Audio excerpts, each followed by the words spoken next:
நான் இப்போ ரெண்டுக்கு இருக்கிற வீட்டில் எந்த வைஃபை ஸ்பீட் அண்ட் ஸ்டேபிளாக கிடைக்கும்னு தெரியல. ஆனால் ஆப்போசிட் வீட்டில் என் ஃப்ரெண்ட் இருக்கான். ஜஸ்ட் அவன் வச்சிருக்க வைஃபையோட ஸ்பீட் டெஸ்ட் பண்ணுறதுக்கு தான் அவன் வீட்டுக்கு போனேன். ஆனால் அவனோட ஆர்டிஸ்டிக்கான இந்த ரூமை பார்த்து நானே மயங்கிட்டேன். பயங்கரமாக டைம் எடுத்து ஒவ்வொரு நூக்ஸ் அண்ட் கார்னர்ஸையும் செம்மையாக டெக்கரேட் பண்ணி வச்சிருக்கான். ரூம் அலங்காரப்படுத்துறதுல என் ஒய்ஃப் தான் பெரிய சைக்கோன்னு நினச்சேன். பட் அதை மிஞ்சிட்டான்.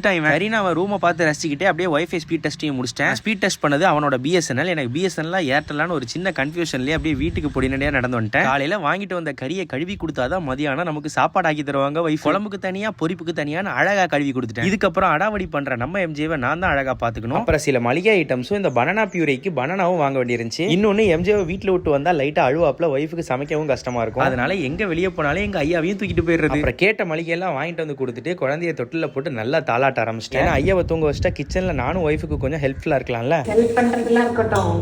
சொல்லிவிட்ட பொருள்ல தயிர் வாங்கிட்டு வரல, போய் வாங்கிட்டு வாங்க. நான் தயிர் வாங்கிட்டு வர கேப்ல நீங்க என்ன வைஃபை யூஸ் பண்றீங்கன்னு கமெண்ட் பண்ணுங்க. அப்படியே நீங்க கமெண்ட் பண்ணிட்டு இருக்க கேப்ல போயிட்டு நான் 2 தயிர் பாக்கெட் வாங்கிட்டு வந்துட்டேன். வைஃபும் வெங்காயத்தை வெட்டி வச்சிட்டாங்க. அப்புறம் தயிரை ஊத்தி கறியை ஒரு பக்கம் ஊற வைக்க, வெட்டின வெங்காயத்தை பச்சடி செஞ்சு ஒரு பக்கம் வைக்க, அதுக்குள்ள கறி குழம்பு ரெடி ஆயிடுச்சு. கறி வெந்துருச்சான்னு என்ன பார்த்து சொல்ல சொன்னாங்க. டேஸ்ட் பார்த்தேன், நல்லா இருந்துச்சு. லைட்டா உப்பு மட்டும் குறையா இருந்துச்சு. அவங்களும் சாப்பிட்டு பார்க்கும்போது உப்பு குறையா இருந்ததை ஃபீல் பண்ணியிருந்திருக்காங்க. உப்பு போட்டு அதுக்கப்புறம் பொரிப்புக்கு வச்சிருந்த கறியும் பொரிக்க ஆரம்பிச்சபடி இந்த விளாக முடிச்சுக்கிறோம்.